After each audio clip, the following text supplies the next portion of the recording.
할렐루야. 말씀을 함께 봅니다. 이사야 11장입니다. 1절에서 2절 우리를 한 목소리로 함께 봉독합니다.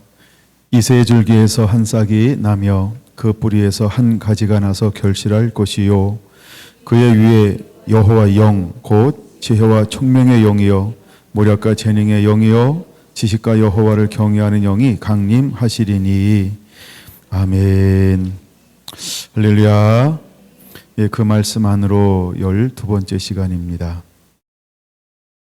오늘은 소제목의 총명의 영 두 번째. 지난 시간에 다 못 다루어서 총명의 영 두 번째 다뤄보려고 합니다. 마지막 때 우리에게 절대적으로 필요한 것이 있다고 한다면 그것은 믿음입니다. 믿음이 없이는 사랑할 수 없어요. 믿음이 없이는 예수님을 부를 수가 없어요. 믿음이 없이는 하나님을 알 수도 없고 만날 수도 없고 얼굴을 뵐 수도 없고 그 앞에 나갈 수도 없습니다. 사단이 제자들을 청구할 때 예수님은 제자들을 위해서 중보하기 시작을 했어요. 예수님의 중보 기도가 어떤 내용이었을까? 그들의 믿음이 떨어지지 않기를 기도했다라고 말하고 있습니다. 예수님은 그 수많은 것들 중에서 사랑이 식어지지 않기를 기도했다 이렇게 말하지 않아요. 왜 그 수많은 것들 중에서 믿음이 떨어지지 않기를 기도하셨을까? 여러분, 믿음은 모든 것의 시작이기 때문에 그렇습니다. 믿음은 어떤 의미에서 전부이기 때문에 그런 겁니다. 믿음은 무엇으로 만들어지나요? 하나님의 말씀으로 만들어집니다. 여러분, 말씀은 전부입니다. 말씀은 하나님 자신이기도 하시고 말씀은 예수님 자신이기도 하시고 성령님이 일하시는 목적, 성령님의 에너지가 뭐냐 하면 하나님의 말씀이기도 합니다. 이걸 우리는 믿음이라고 표현합니다. 그래서 모든 믿음은 하나님의 말씀을 들으면서 생성되는 거예요. 계속해서 믿음은 하나님의 말씀을 에너지원으로 삼는다는 거죠. 그래서 우리가 하나님의 말씀을 떠나면 우리는 아무것도 아닌 존재인 것을 알아야 합니다. 우리가 고난이 오고 환난이 왔을 때 가장 중요한 게 무엇일까? 그거는요, 내가 믿음의 반석 위에 집을 짓고 있느냐라고 하는 거예요. 믿음의 반석 위에 집을 지었다라고 하는 것은 무엇일까요? 내가 하나님의 말씀을 가지고 살아가고 있는가? 그걸 보는 거예요. 다른 걸 보지 않아요. 내가 믿음으로 살고 있는가, 말씀으로 살고 있는가. 이걸 표현을 약간 바꾸면 순종이라고 하는 단어로 표현하고 있는 것입니다. 그래서 하나님께서는 구약이나 신약이나 오늘날이나 동일한 걸 우리에게 요구하고 있어요. 하나로 말하면 순종을 요구하고 있는 거죠. 하나님은 아담과 하와를 만드시고 순종할 것을 요구했어요. 그래서 우리에게 자유의지를 주고 선택권을 주었지만 그 선택권을 가지고 기쁨과 즐거움과 자원함으로 뭘 원하셨을까요? 순종이라는 거예요. 오늘날 하나님께서도 우리에게 뭘 가장 요구할까요? 순종하기를 요구하는 거예요. 그래서 자기를 부인하고 자기 십자가를 지고 부르심을 향하여 그대로 달려가는 것, 이것은 순종의 걸음이라는 것입니다. 그래서 가장 강력한 사람이 어떤 사람일까라고 할 때 순종해내는 사람이라는 거예요. 어떤 사람들이 이렇게 말할 수 있어요. 사랑하는 사람이 가장 강력하지 않느냐라고 합니다. 여러분, 순종하면요 사랑하게 되어져 있다는 거예요. 그래서 우리가 성령의 지난번에 에베소서 5장이 아니라 갈라디아 5장인데 수정합니다. 갈라디아 5장에 성령의 소욕이 있어요. 근데 9가지 성령의 열매들이 있는데 여러분, 그 중에 가장 중요한 것들을 한마디로 말하면 뭐라고 말할까? 사랑이라는 거예요. 우리가 하나님을 이야기할 때 어떤 분? 사랑의 하나님.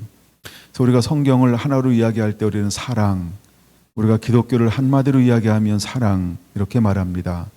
그래서 고린도전서 13장에도 그 무엇이 있느냐보다도 이것을 가지고 하지 않으면 아무 유익이 없느니라. nothing이라고 말하는 것, 그게 뭐라고요? 사랑이라는 거예요. 그래서 하나님은 우리가 사랑으로 섬기길 원합니다. 여러분과 순종해내는 것도 우리가 하나님을 순종하며 믿음을 가지고 말씀 안에서 사는 사람들은 사랑하게 되어져 있다는 거예요. 이거는 뗄래야 뗄 수 없는 동전의 양면과 같은 것이라고 하는 겁니다. 우리가 하나님을 인자와 어미라고 이야기합니다. 인자하신 하나님, 어미하신 하나님. 인자라고 하는 것은 뭐냐 하면 사랑의 하나님이라는 거예요. 어미하신 하나님이라고 하는 것은 공법의 하나님, 공의의 하나님이라는 거죠. 그래서 말씀대로, 약속대로, 언약대로. 근데 하나님이 이 언약대로 이루시는데 그냥 무조건 언약대로만 하는 것이 아니고 하나님 우리를 사랑이라는 하나님 안에는 어떤 것들이 많이 포진되어져 있을까요? 자비도 있고 공의도 있다는 거예요. 용서함도 있어요. 하나님 오래도록 참고 기다리시는 분이라는 거. 이게 사랑의 하나님이라는 거예요. 그래서 이제 우리 안에 이 환난과 고난과 핍박이 오고 수많은 믿음 때문에 당하는 시련 가운데 무엇을 가지고 서야 할까? 지금 그 부분을 다룰 때 베드로전서는 특별히 믿음의 반석 위에 우리가 집을 짓는 자가 되기를 요구하고 있다라고 하는 겁니다. 그래서 베드로 사도는 흩어져 있는 그 수많은 디아스포라 믿음의 사람들에게 권면하고 있는 것입니다. 너희에게 믿음의 시련이 올 것이다. 믿음의 연단이 올 것이다. 근데 그것이 불러오게 될 것이다. 근데 너희가 믿음의 시련을 믿음으로 견디라는 겁니다. 믿음으로 이겨내라는 것입니다. 믿음으로 돌파하라고 하는 것입니다. 왜냐하면 믿음의 결국은 영혼의 구원이기 때문이라는 거죠. 그러면 우리가 환난을 보는 것도 아니고 핍박을 보는 것도 아니고 어떤 환경을 보는 것이 아니고 그 환난이 왔을 때 누구를 보는 자가 되어야 할까라고 할 때 우리가 믿음의 주요 온전케 하신 이인 예수를 바라보라 라고 하는 것처럼 여러분들은 예수님을 바라보는 자가 되어야 한다는 거죠. 그래서 우리의 초점은 하나여야 한다는 거예요. 비둘기 눈처럼 노을 속에 감춰진 비둘기 눈처럼 어쩌면 예수님은 우유로 씻은 듯하게 박혀 있는 비둘기의 눈처럼 여러분 하나님의 말씀으로 가득 채워져서 하나님 한 분만을 바라봤던 것처럼 우리도 하나님의 말씀 안에서 우리의 모든 것 대신 예수 그리스도 한 분을 바라보는 그런 눈을 가진 자가 되어야 합니다. 하나님은 홀로 사역하시는 것이 아니라 함께 사역하시는 분이죠. 그래서 하나님이 표현할 때 천상의 해의를 표현할 때 하는 용어가 우리라는 단어를 사용하고 있다는 거예요. 그래서 하나님 위에 다른 위격이 있다라고 하는 걸 우리에게 보여주고 있죠.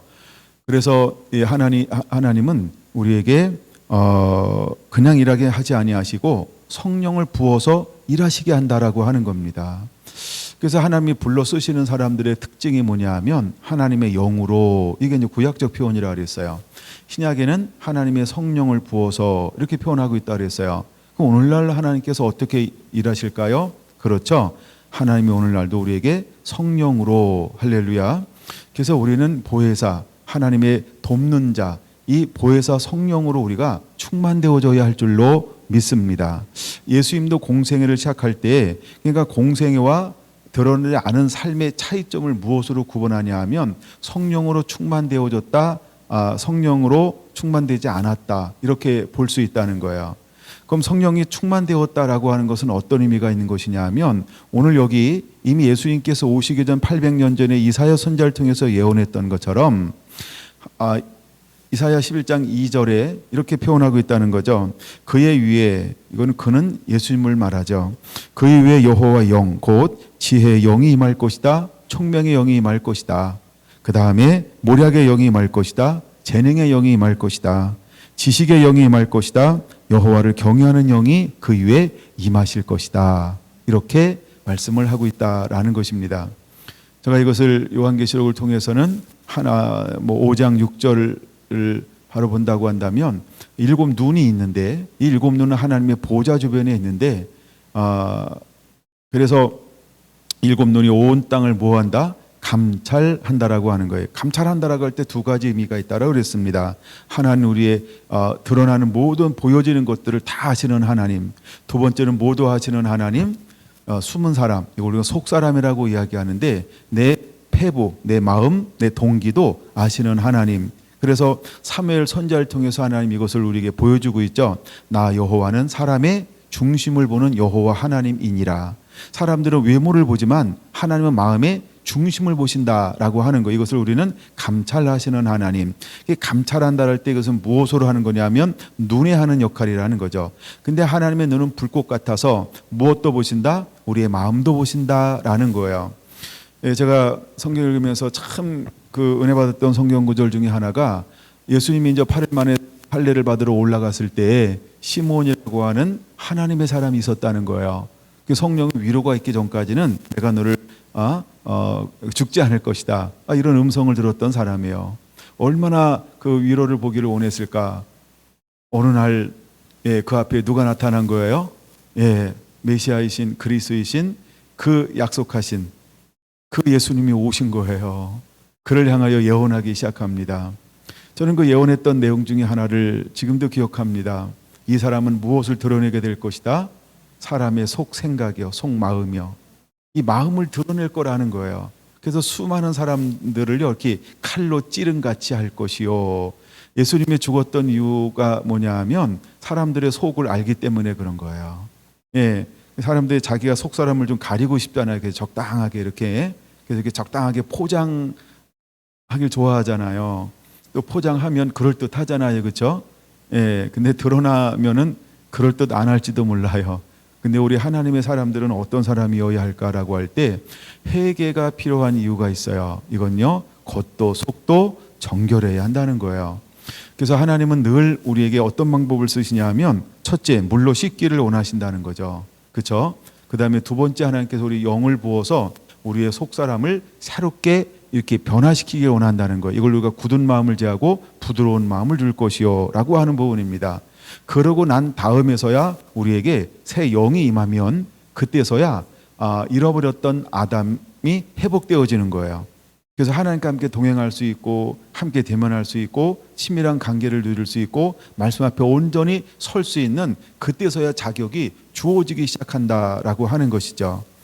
그래서 여러분, 우리가 하나님 앞에 부름 받았을 때 위의 것을 생각하고 땅의 것을 생각하지 말라라고 할 때 우리는 벗어버리고 죽여야 할 것이 있다고 했습니다. 그런 다음에 벗어버리고 죽인 것으로 끝나는 게 아니고 그 다음에 무엇을 해야 한다? 우리는 예수 그리스도로 옷 입어야 한다는 거예요. 그래서 때로는 자비도 긍휼도 온유함도 양선도 하나님 옷 입길 원해요. 모든 사랑으로 옷 입길 원해요.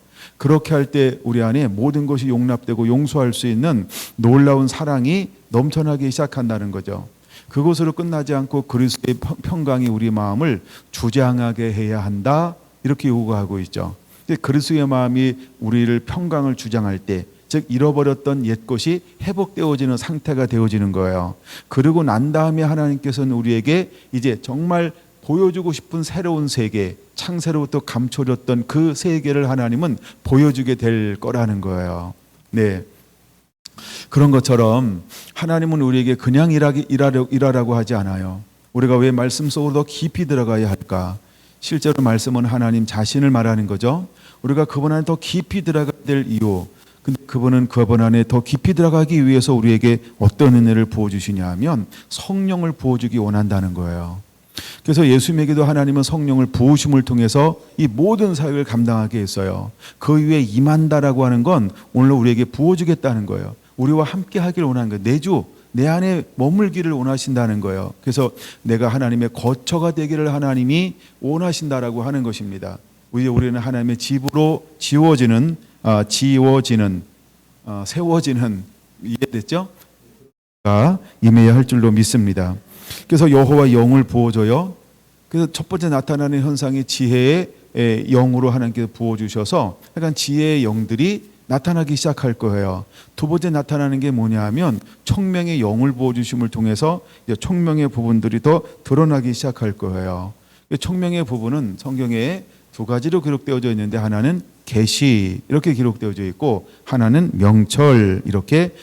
명철이라는 단어는 주로 잠언에 많이 번역이 되어졌죠. 그래서 지혜와 명철을 구한 것 같이 하여간 이렇게 은과 금을 구한 같이 지혜와 명철을 구하는 자가 되라라고 말하면서 우리가 계속해서 하나님 안에 있는 어떤 영적인 특징 중에 하나가 이제 우리에게 총명의 영을 구하기를 원한다는 거예요. 하나님의 영이 임하면 우리에게 하나님은 계시적인 영역들이 열려지게 될 것이다. 그래서 계시를 두 가지로 한번 그냥 간단하게 나눠봤는데 간단하지만 굉장히 중요한 거지만 중요한 거고 두 가지로 크게 나누면 다 담아낼 수는 있어요. 하나는 예언적 계시가 있고 하나는 하나님의 계시가 있다. 예언적 계시라고 하는 것은 뭐냐 하면 대표적인 게 요엘서 2장 28절에 말하고 있는 것처럼 꿈을 꾸고 환상을 보고 예언하는 것이다. 이 모든 것들은 우리는 예언적 계시의 영역으로 한번 담아낼 수 있고, 두 번째 하나님의 계시라고 하는 것은 뭐냐 하면 이제 전혀 알지 못하는 것을 하나님께서 우리 마음속에 영속에 집어넣는 거예요. 그래서 그냥 순식간에 알아지는 현상이 일어나요. 그냥 알아지는 어떤 이런 것들이 일어나게 될 것이다. 그것이 바로 어떤 영이냐 하면 계시의 영이라는 거예요. 그래서 사도 바울이 갈라디아서 1장 11절 12절에서 그는 고백하죠.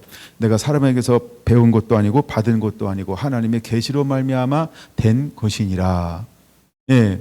그래서 하나님의 계시로 그를 계시의 세계로, 하나님의 세계로 깊이 인도하시고 있는 그런 부분들을 우리가 볼 수 있습니다.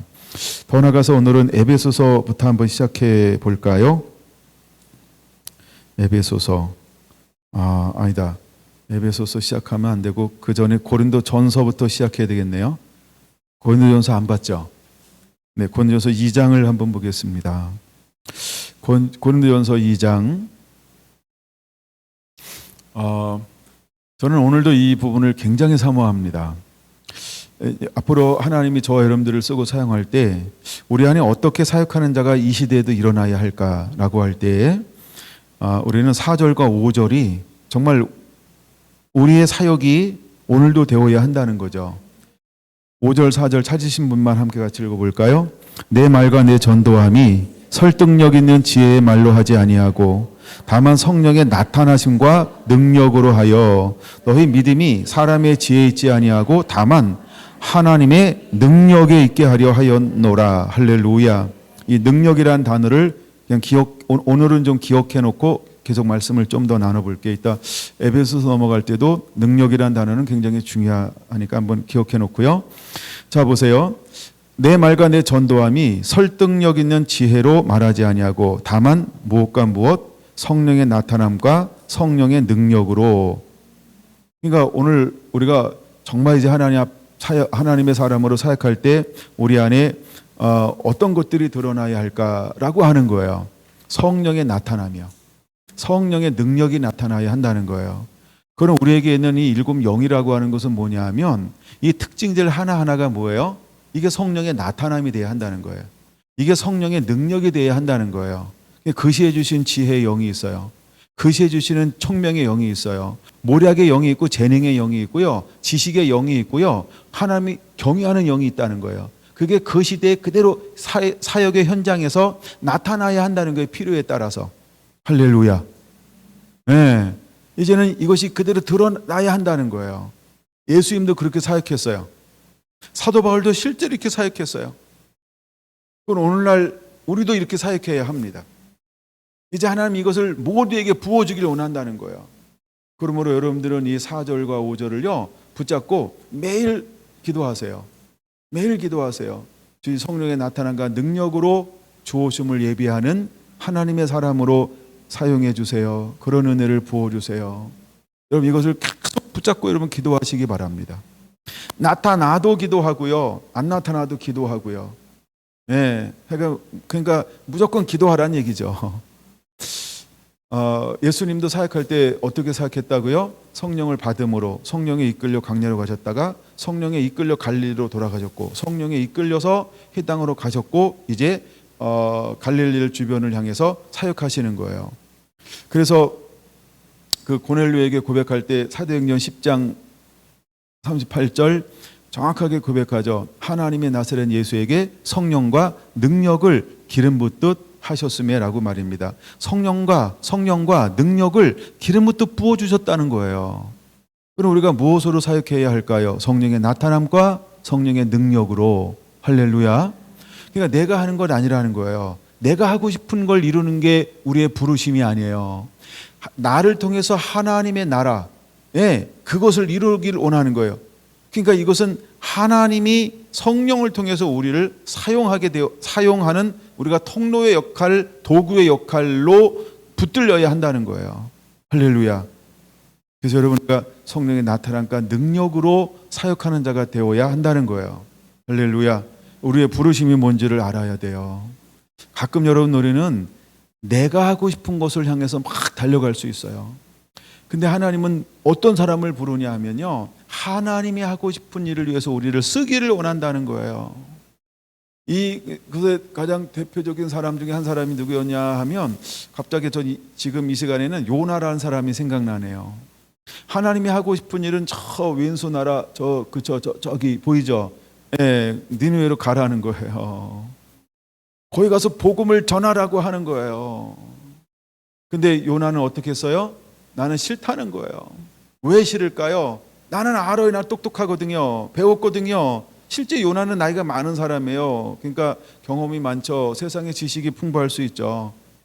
근데 저 니느웨가 가서 복음 전하라고요? 근데 하나님께 자기에게 계시를 주면서 말씀을 주면서 자기에게 사명을 주면서 가라라고 할 때 요나는요 딱 깨달았어요. 뭘 깨달았을까요? 하나님의 마음. 어떤 마음을 깨달았을까요?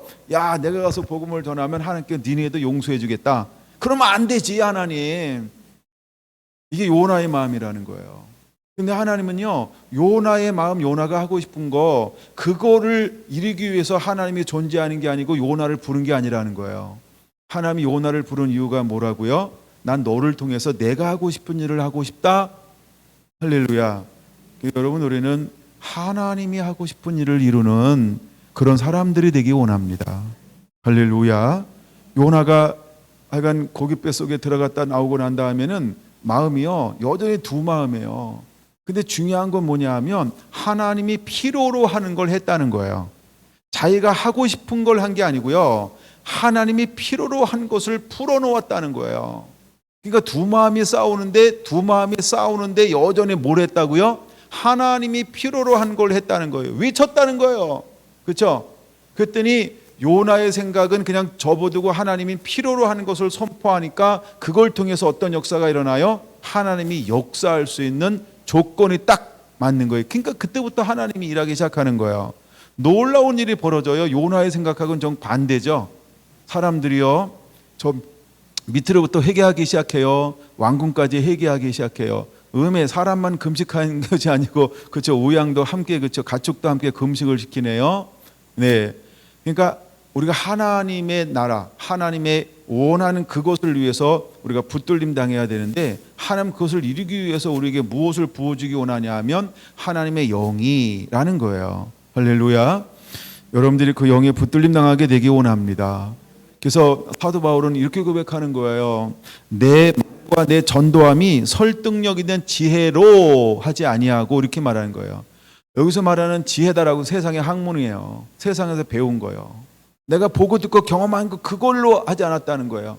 이미 내가 세워진 가치관 그것으로 하지 않았다는 거예요. 나의 학문의 세계, 나의 지식의 세계 그걸로 하지 않았다는 거예요. 뭘로 했다고요? 그 현장에 가가지고요, 성령의 나타남으로, 성령의 능력으로, 이건 킹덤을 이루는 거예요. 이건 킹덤을 이루는 거예요. 여러분, 하나님은 우리를 무엇을 이루는 자로 불렀을까요? 킹덤을 이루는 자로요. 할렐루야. 이걸 우리가 이제 킹덤이라는 단어 쓸 때 다 분리가 되고 잘 이해될 수 있기 때문에 킹덤이라는 단어를 한번 사용해 보는 거예요. 하나님은 우리 보고 그렇게 하기를 원한다는 거예요. 그래서 5절, 너희 믿음이 사람의 지혜에 있지 아니하고, 믿음이 어디서 나는 거예요? 하나님의 능력에 있게 하였노라. 할렐루야. 하나님이 이 일을 위해서 여러분들을 들어 쓰시고 사용하시게 될 거라는 것입니다. 더 많이 읽어야 되지만 그냥 쭉 넘어가서요, 고린도전서 14장을 한번 보겠습니다. 14장. 제가 이것을 보면서 제가 이렇게 씨름하고 있는 것 중에 하나가 이제 14장 1절이에요. 사랑을 추구하며 신령한 것들을 사모하되 특별히 예언을 하려고 하라라고 할 때, 이 예언이 뭐냐라고 할 때, 예언이 어떤 거 하나님의 성령이 임하면 나타나는 일곱 영역이다. 저는 그렇게 봐요. 예언을 하려고 하라라고 할 때, 특별하면 그렇게 예언한 자가 되기를 원합니다. 6절 한번 볼까요? 고린도전서 14장 6절 찾으신 분만 함께 시작. 그러니 형제들아 내가 너희에게 나아가서 방언으로 말하고 계시나 지식이나 예언이나 가르치는 것으로 말하지 아니하면 너희에게 무엇이 유익하리요. 그래서 우리가 복음을 증거할 때 뭐가 필요하냐 하면 성령의 다양한 은사, 성령의 다양한 은혜가 필요하다는 거죠. 때로는 계시적인 영역, 때로는 지식의 영, 때로는 예언의 영, 때로는 가르치는 영, 여러 가지 영들이 함께 유기적인 연합을 통해서 하나님의 나라의 유익을, 하나님의 뜻을 하나님은 이룰 놀라운 계획을 가지고 계시다라고 하는 것입니다. 그래서 실제로 교회 안에 이런 은혜들이 있어야 하고 우리 예배 가운데도 이런 것들이 이제는 많이 회복이 되어야 합니다. 14장 26절 우리가 예배할 때 하나님 어떻게 예배하기를 원할까요? 26절은 별표 한번 해놓으세요. 고린도전서 14장 26절이에요. 찾으셨으면 함께 봉독할까요? 그런즉 형제들아 어찌할까 너희가 모일 때에 각각 찬송시도 있으며 가르치는 말씀도 있으며 계시도 있으며 방언도 있으며 통역함도 있나니 모든 것을 덕을 세우기 위하여 하라. 할렐루야. 여러분 한 절만 읽어도 모일 때라고 하는 건 모일 때 왜 모일까요? 예배죠. 그렇죠? 그럼 예배 가운데 하나님은 무엇들이 다 드러나길 원하는 거예요. 성령이 하는 역할들이 그대로 풀어지길 원하는 거예요. 우리가 취향이 아니고 그렇죠? 앉았다 일어났다 이것만 있는 게 아니고요. 예? 교동문 읽는 것만 있는 것도 아니고 사도신경 외우는 것만 있는 것도 아니고 주기도문 하는 것만 있는 것도 아니고 찬양 몇 장 하는 것만 있는 것도 아니고 그렇죠? 또 대표기도만 있는 것도 아니고 그다음에 말씀 선포 있는 것도 있고 그다음에 강구하고 그다음에 또 뭐 있죠? 네, 그다음에 축도 있네요. 우리는 예배 순서가 우리가 보통 이제 이런 게 우리 현대적인 예배가 가장 많이 사용하는 예배의 순서잖아요, 그렇죠? 이렇게 하지 않으면 그 예배를 싼 사람들이 또 익숙한 사람들은 어머 이상하네 이렇게 바라보잖아요. 전혀 치과하고 상관없어요. 예. 근데 하나님은 우리에게 모일 때 뭐가 있기를 원하고 있다고요? 찬송시도 있고 가르치는 말씀도 있고.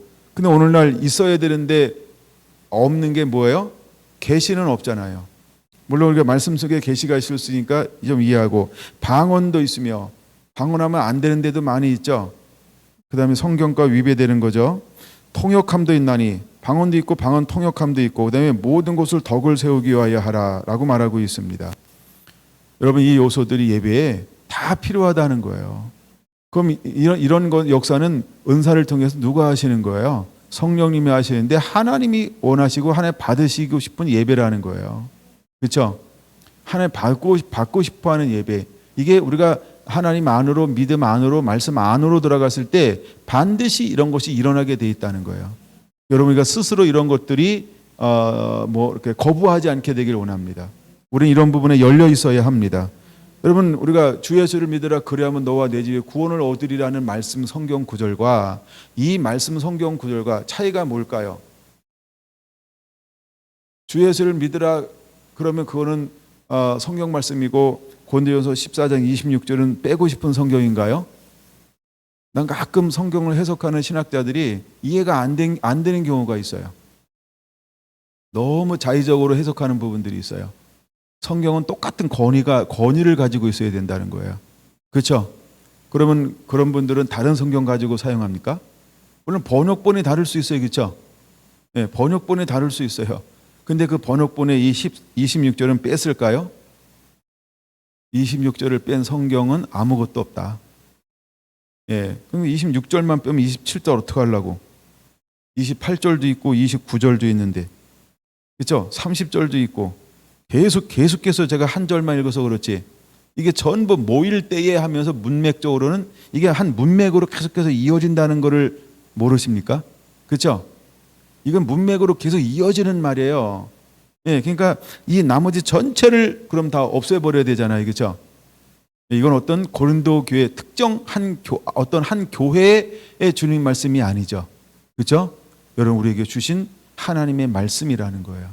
어떤 말씀도 1.1획도 없어지거나 더할 수 없다는 거예요. 유리하도록 해석하지 마세요. 다 인정하셔야 돼요. 그렇죠? 여러분들 안에 성령이 임하면 이 기록되지 않은 수많은 것들이 더 드러나야 할 것입니다. 제가 요한복음에서 인용한 거고요. 우리 안에 하여간 이런 일들이 더 많이 일어나게 되어야 할 줄로 믿습니다. 고린도를 보고 있으니까 후서 12장을 한번 보겠습니다. 사도 바울은요, 고린도서 12장 1절에서 이런 이야기를 하고 있다는 거예요. 한번 같이 한번 읽어볼까요? 모이카나마 내가 부득불 자랑하노니 주의 환상과 계시를 말하리라. 여러분, 그러니까 세계 모든 신학자들 중에 아마 사도 바울을 인정하고 싶지 않은 사람은 한 사람도 없을 것이다. 오히려 사도 바울을 최고의 사도라고 일컫는 사람이 더 많다. 그를 닮고 싶은 사람은 더 많다. 그렇죠? 근데 그 사도 바울이 뭐라고 이야기했냐? 그는 무엇을 경험하고 실제로 무엇을 아닌 것처럼 하면서 하나님의 감동에 이끌려 자기가 경험한 것을 지금 12장에서 말하고 있어요. 환상을 이야기하고 있고 계시를 이야기하고 있어요. 그러면 여러분, 우리가 내가 예수님을 본받는 자 된 것처럼 너희는 나를 본받는 자 되라고 할 때 환상과 계시 영역은 빼고요. 그럼 뭘 본받으려고? 사도 바울의 토대가 뭔지 아시죠? 갈라디아서 1장 11절 12절이요. 사람에게 받은 것도 아니고 배운 것도 아니고 하나님의 계시로 말미암아 된 것이니라. 이게 사도 바울의 토대예요. 사도 바울의 출발은 뭘로 되었다? 계시로 되었다. 그렇죠? 근데 계시는 다 빼버리고 뭘 담고 싶다는 거예요, 도대체? 책 쓰는 거, 서신 쓰는 거요? 그럼 1차, 2차, 3차 전도 여행하는 거요? 그래서 자주 돌아다니나? 뭘 담고 싶다는 거예요? 여러분들은 뭘 닮아야 될까요? 여러분, 어떤 은혜가 임해야 될까요? 여러분들도 12장 1절 같은 하여간 고백을 할 수 있는 은혜 가운데 들어가게 되길 원합니다. 우리가 이거 자기 자랑을 삼으려고 하는 이유는 아니지만 하나님의 복음을 위해서, 잃어버린 영혼을 위해서, 하나님의 나라를 위해서 필요하다라고 한다면 기꺼이 이런 고백을, 간증을 함으로 영광을 돌려야 할 줄로 믿습니다. 아까 읽었잖아요. 2장에서요. 고린도전서 2장에서요. 내가 말과 지혜로 하지 아니하고 성령의 나타남과 능력으로 했다니까요. 그렇죠? 성령의 나타남과 성령의 능력으로 했다니까요. 그 말과 고린도후서 12장 1절 말과 무슨 차이가 있을까요? 그 말이 이 말이고 이 말이 그 말이라는 거예요. 근데 이렇게 표현하는 거예요. 내가 부득불 자랑하노니 주의 환상과 계시를 말하리라 하면서 하나님이 그에게 주었던 수많은 경험들을 이야기하고 있는 거예요. 자, 그러면서 계시라는 단어를 한번 쭉 2절 14년 전에 3절 몸 밖에 있는지 몸 밖에 있는지 나도 모른다. 그러니까 이런 경험하는 건요, 못하는 게 아쉽지 하면은 굉장히 좋은 거예요. 전 무지 사모합니다. 사모해도 안 돼서 그렇지. 몸 밖에 있는지 몸 안에 있는지 좀 가끔 헷갈리고 그럴 때도 있어야 되는 거 아니에요? 말을 이렇게 표현하지만 사실은 은혜가 딱 임하잖아요. 그러면 밖에 있는지 안에 있는지 압니다. 근데 그것을 표현을 이렇게 할 수밖에 없어요. 실제 경험하면 그렇게 할 수밖에 없어요. 그게. 예. 그 다음에 4절, 5절, 6절, 7절 같이 봅니다. 여러 계시를 받은 것이 지극히 크므로 이렇게 말합니다. 그렇죠? 사도 바울은요, 다 표현할 수 없는 수많은 하나님의 계시를 그에게 담아 주었어요.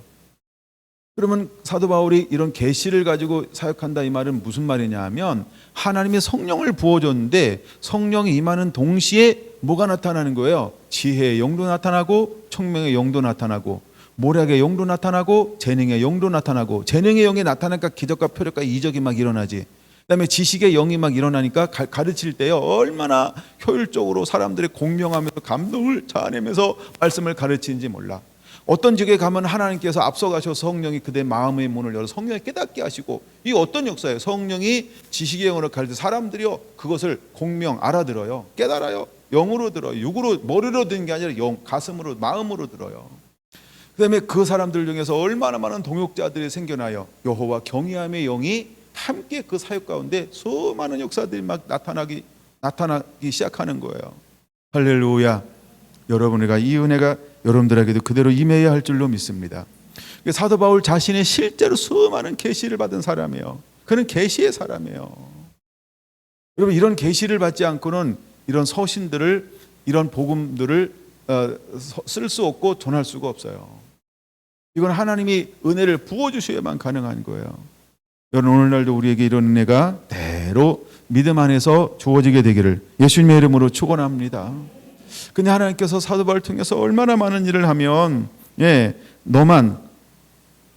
너무 자만하지 않게 하려고 뭘 줬다고요? 내 육체의 가시 곧 사단의 사자를 주었으니 이는 나를 쳐서 너무 자만하지 않게 하려 하심이라.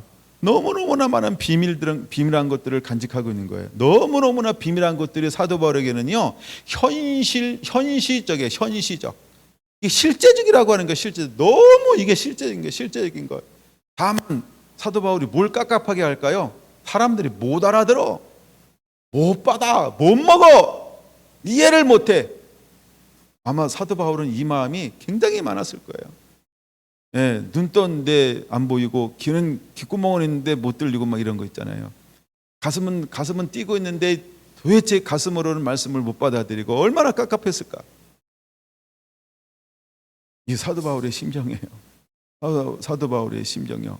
근데도 내가 부득불 전하지 아니하면 내게 화로다. 그 고백을 왜 했을까? 제가 한번 그런 묵상을 해본 적이 있어요. 얼마나 깝깝했으면 그런 생각을 한번 해본 적이 있어요. 얼마나 깝깝했으면. 그런데도 불구하고 이렇게 말합니다. 내가 이 가시를 떠나기를 3번씩이나 씨름했는데도 불구하고 하나님이 그에게 뭐라고 말한다?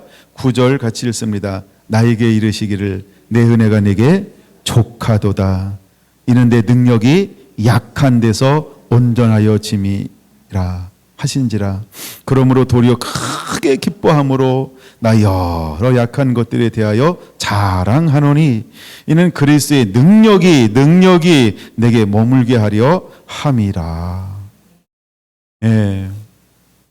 믿음으로 난 능력이 내 안에 머무는 거예요. 그래서 말하는 능력 그러면요, 우리가 성령 이렇게 이제 쉽게 하면 그냥 성령 이렇게 처음에 믿음의 초보다 처음이다 헷갈린다 그러면요, 무조건 성령 이렇게 적어 놓으셔도 돼요. 그다음에 이제 조금 이제 성령 그러면 이게 뭔가 또 있을 것 같은데 이런 마음이 좀 들잖아요. 그러면 7영 이렇게 적어 놓으면 또 딱 다 풀려요. 제가 이거 많이 씨름했어요. 약간 그렇게 하면 가장 쉽게 풀어질 수 있겠다. 능력 그러면 일단 모르겠다 그러면 성령 이렇게 적어놓고 성령 요가 또 뭐가 또 없을까요? 갑자기 궁금이 생기잖아요. 그럼 7영 이렇게 적어놓으세요. 그러면 지혜의 영도 나타나고 지식의 영도 나타나고 모략도 나타나고 재능도 나타나고 그다음에 총명도 나타나고 경의도 나타나고 막 이런 게 나타나는 거예요. 막. 그 7영이 다 나타나는 거예요. 그래서 그제 합력해서 하나님의 사역할 때 그것이 능력으로 나타나는 거예요. 능력. 그 표현을 여기는 능력이라는 단어로 계속해서 신약이 쓰고 있어요. 그거를요. 사도 바울은 그걸 능력이라는 단어로 계속해서 표현하고 있는 거예요. 그다음에 너희가 성령을 받으면 너희가 권능을 받고 오라고 할 때 권능이라는 단어가 그러면 능력 같은 거예요. 그래서 같이 이 성령이 막 나타납니다. 하나님이 일하시는 방법이라는 거예요. 내가 말과 지혜로 하지 않고 성령의 나타남과 뭘로? 능력으로라고 할 때 뭐예요? 성령이 나타나요. 성령이 실제로 임재해요. 기름 부음이 임해요. 그럼 예를 들어 불로 임하고 현시적으로 임하는 어떤 현상들이 막 일어나잖아요. 그런 각 사람의 각자 필요가 다르잖아. 그러니까 7영이라는 각 영역이 각 사람의 필요한 영역을 열어줘요. 타치를 해줘요. 그래서 개인의 문제가 해결되어짐을 통해서 마음의 감동을 받고 복음을 향해서 마음의 문을 열어요. 그래서 놀라운 역사들이 막 열매들이 막 추수가 되어지는 이런 역사들이 일어나는 거예요. 근데 그렇게 놀라운 일이 일어나는데도 불구하고 어떤 사람이 또 옆에 있을 수 있다? 안 되는 인간이 있다. 안 되는 사람이 있을 수 있다는 거예요. 예수님도 못하셨고 사도 바울도 못하셨고 베드로도 못했어요. 그렇죠? 다 하려고 하지 말고요. 그냥 그런 인간도 있구나 이렇게 생각하셔야 돼요. 왜냐하면 아무리 주고 싶어도 아직 준비가 안 됐잖아요. 그거 안 받아들이잖아요. 그 다음에 폐역하고 완악하고 완고하잖아요. 그러면 씨알도 안 먹힌다. 그 다음에 또 안 되는 사람 중에 한 부류가 있어요. 나를 올 때부터 잘 아는 사람. 아니면 내 이웃 사촌이요. 근데 이웃 사촌이요, 안 돼요, 안 돼요. 지금도 만나면 경수야 이러잖아. 이게 잘 안 들어가요. 나는 좀 가끔 기도도 해주고 있고 사역도 해주고 싶고 막 그런데 내가 이거 기도해 준다 그래도 되나? 뭐 이럴 때가 있고 막 그래요. 갑자기 뭐 얘기하다가 이제 뭐 말씀 얘기도 하고 있지만 어떤데 이제 말씀 얘기를 하다가 건강 얘기만 하고 그러잖아요. 그럼 막 그게 보여요. 그게 막 느껴져요. 아, 그럼 내가 기도해줘도 되나, 기도 안 해도 되나 막 그래요. 근데 내가 좀 잘 멀고 이웃 사촌 아니면 기도 좀 말씀하는데 혹시 내가 그 기도 좀 해줘도 되겠습니까? 이래가지고 좀 멀쩡하게 기도를 해줄 수 있는 것 같아. 근데 이웃 사촌은 좀 힘들더라고. 내일 또 만나야 되니까. 근데 오히려 그때 어떤 거냐면 요청하면 가능하잖아요. 그러니까 예수님께서 고향에 가서 소수만 할 때 그 소수는 어떤 소수일까요? 청구한 소수예요. 청구하지 않는 소수 다수는 그 예수님도 멋쩍어서 못하셨나 봐요. 원하지 않아서. 그러니까 여러분 때로는 이렇게 막 요청하고 막 요구하고 막 이러셔야 돼요. 예. 내 능력이 약한 데서 온전하여 짐이니라. 근데 우리가 볼 때 사도 바울은 약한 것 같지 않잖아요. 그렇죠? 근데 여기서 말하니까요, 이것 때문에 하나님이 그를 너무너무 약하게 만들었다는 거예요. 이렇게 한번 표현해 봅시다. 아이고, 사도 바울이 여행은 할 수 있겠어? 저몸 가지고, 저 상태 가지고. 에이, 택도 없는 거야. 이야, 여행하고 돌아왔대? 1년이나? 와, 근데 살았어? 괜찮대? 뭐 사람 이렇게 물어보지 않았을까?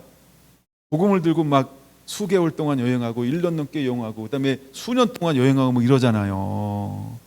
근데 그게 약했다는 거예요. 약하다. 그럼 약하다라고 하는 게 위적인 거예요? 내적인 거예요? 약간 위적으로도 약하고 내적으로도 약하고 그냥 그런 거예요. 근데 그 중심에 뭐가 서 있냐 하면 하나님의 너무너무나 많은 은혜를 주었다는 거예요. 근데 그는 자기에게 있는 질병에 초점이 있지 않았다는 거예요. 그리고 여기 다 한 단어가 있는데요. 이런 단어가 있어요. 9절 중간에 보면요.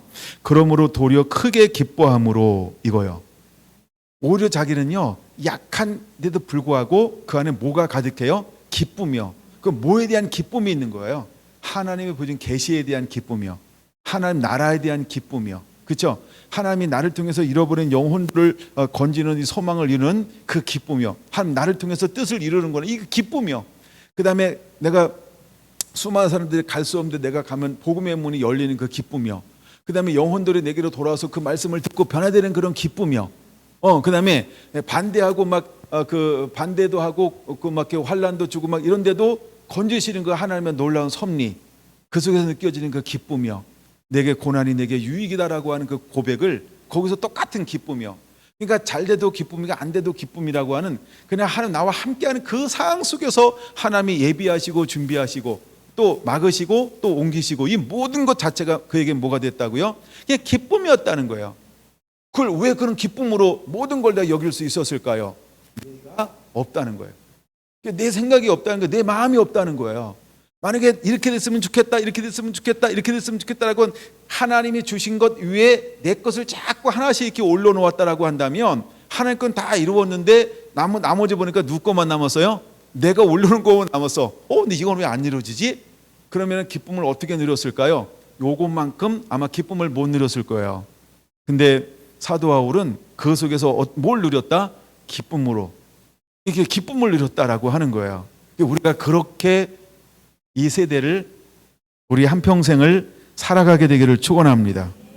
그래서 이렇게 말합니다. 마지막까지 읽을까요? 나의 여러 약한 것들에 대하여 자랑하리니 이는 그리스도의 능력이 내게 머물게 하려 함이라. 할렐루야. 그리스도의 능력이 내게 머무는 방법이요. 그분이 원하는 걸 그대로 순종하는 거예요.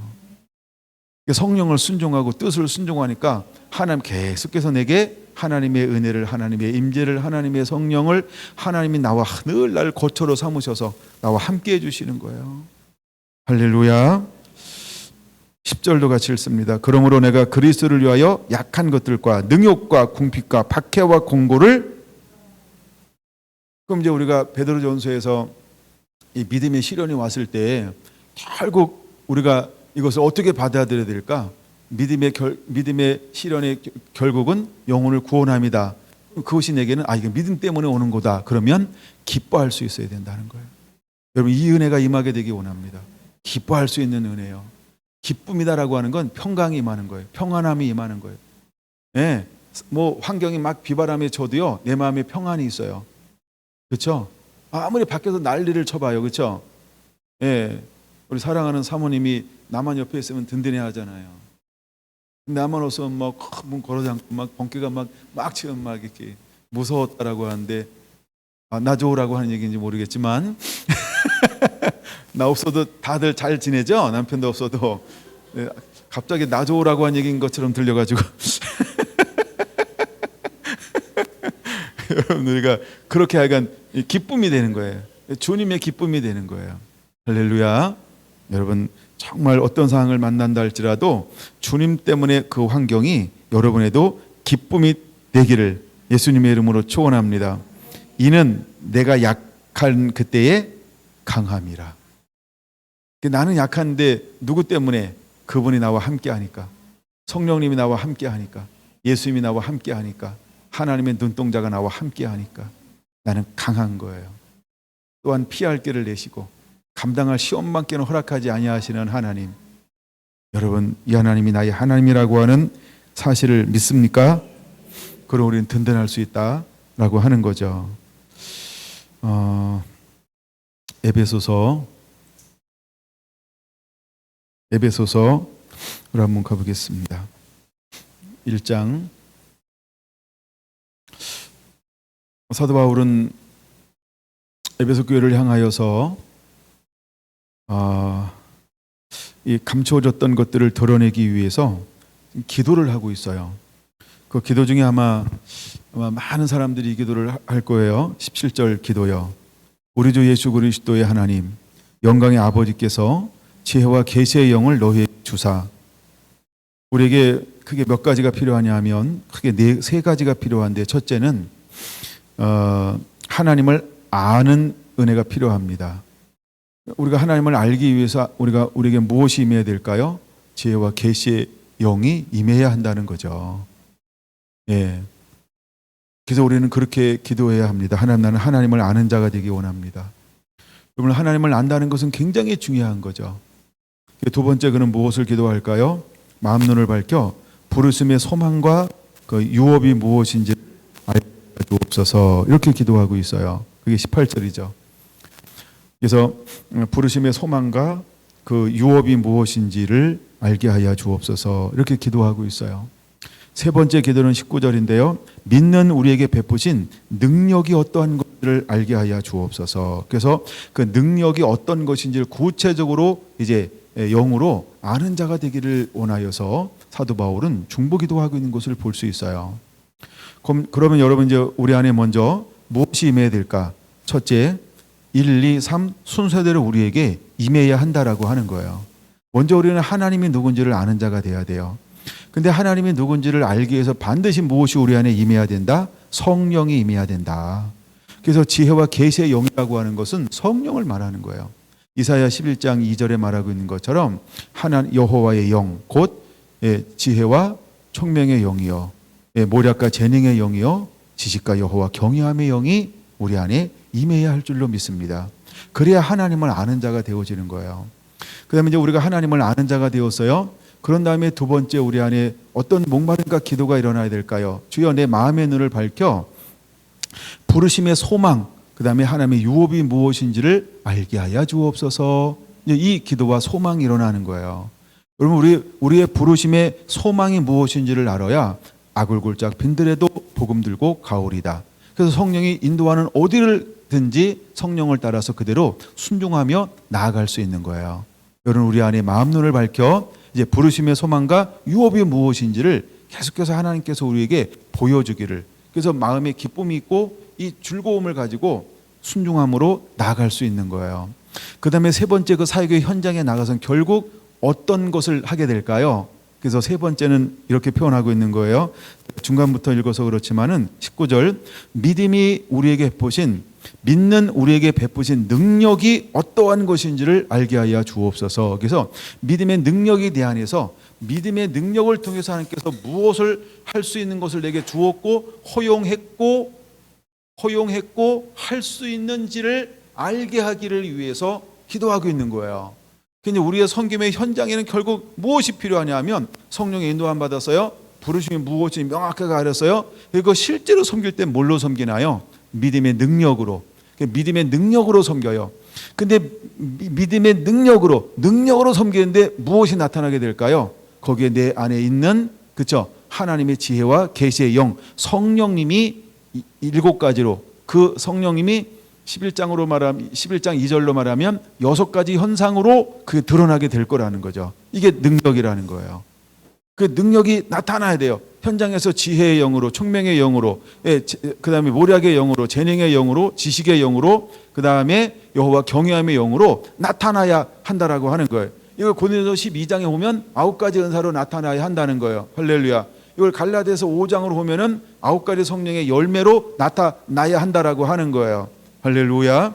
그 은혜가 그것이 바로 능력이라고 하는 거예요. 그래서 예수님도 뭘로 했다고요? 성령의 나타남과 능력으로 두루 다니며 선한 일을 행하시고 마귀에게 눌린 모든 사람들을 고치셨으니 그렇게 사역하셨다라고 하는 거예요. 사도 바울도 마찬가지죠. 성령에 이끌려 성령이 시키는 일을 위해서 성령에 파송하셨을 때 성령이 원하시는 그 사역을 가는 곳에 풀어놓은 거예요. 사도 바울이 자기가 하고 싶은 그것을 한 게 아니고요. 그 시의 장소에 딱 가면 뭐가 인도하는 거예요? 성령이 인도하는 그 사역을 감당하는 거예요. 2차 전도 여행을 떠났을 때 아시아에 더 복음 전하기를 원했어요. 근데 하나님의 영이 임해서 뭐라고 말했어요? 이제는 마게도나로 가라는 거예요. 저 유럽으로 가기를 원하는 거예요. 근데 여기서 어떤 일이 벌어지고 있어요? 가는 곳들마다 도시가 부흥되고요. 수많은 사람들이 자기를 따라 나와서 그냥 손만 하나 대면 그러고 막 다 회심해. 너무 가했나요? 약간 복음을 증거하면 사람들이 그렇게 막 믿음으로 반응하는 거예요. 그럼 이건 멈춰야 돼요? 더 해야 돼요? 그렇지. 나도 생각해도 이거 더 해야 돼. 근데 하나님의 성령은 야 됐다. 야 너무 많이 온다 그런 표현은 없지만 야 됐어. 근데 내가 너에게 원하는 것이 이제는 건너가는 거야. 한 번도 가보지 않았던 복음이, 한 번도 복음에 진출되지 않았던 그곳에 나는 내가 개척 문을 여는 자가 되기 원한다. 야 이곳은 다른 사람이 해도 돼. 근데 저곳은 다른 사람에게 맡길 수 없어. 너만을 통해서 내가 저곳을 변화시키도록 내가 이미 예배해 놓았어. 근데 네가 가야 된다. 그때는 여기서 어떤 일이 벌어지고 있어요? 오빠! 막 사람들이 막 떼거지로 막 몰려와요. 그냥 가만히 있어도 막 능력이 막 나가. 아니 그냥 태양이 도는데 그림자만 있어도 막 낳고 그렇잖아. 그러니까 막 가만히 있어도 놀라운 역사들이 막 일어나요. 그러니까 밤새도록 하나님하고 씨름하는 거예요. 밤새도록. 그때 표현한 단어가 하나가 있다 그랬죠? 신비의 바조라는 단어예요. 예, 그래서 인격적으로 마음적으로 하나님 앞에 설복당해 버려요. 그러고 난 다음에 가기로 결단하는 거죠. 그게 여러분 내가 하고 싶은 거 이 현상을 내려놓는 것이 때론 쉬운데 어려울 수 있다. 그래서 우리가 하나님의 세미한 음성을 듣고 그대로 순종하는 것, 나를 위해서 그 살지 않는 거라는 거예요. 내가 하고 싶은 걸 하는 게 아니라는 거예요. 하나님이 하고 싶은 그 일을 위해서 우리가 주님의 손에 붙들려야 한다라고 하는 거예요. 그런데 유럽으로 넘어갔어요. 5일 가야 하는 거리를 며칠 만에 갔다고요? 이틀 만에 갔단 말이에요. 그리고 가가지고 안식일이 되었어요. 이제 어디 가서 예배 드릴까라고 했더니 희당이 없어요. 희당이 없는 이유가 설명했죠. 희당은 몇 명이 있어야 희당을 세운다? 10명이 있어야 된다. 그러니까 아마 9명 모였나 봐요. 그래가지고 거기에 합류했어요. 사도 바울 일행하고.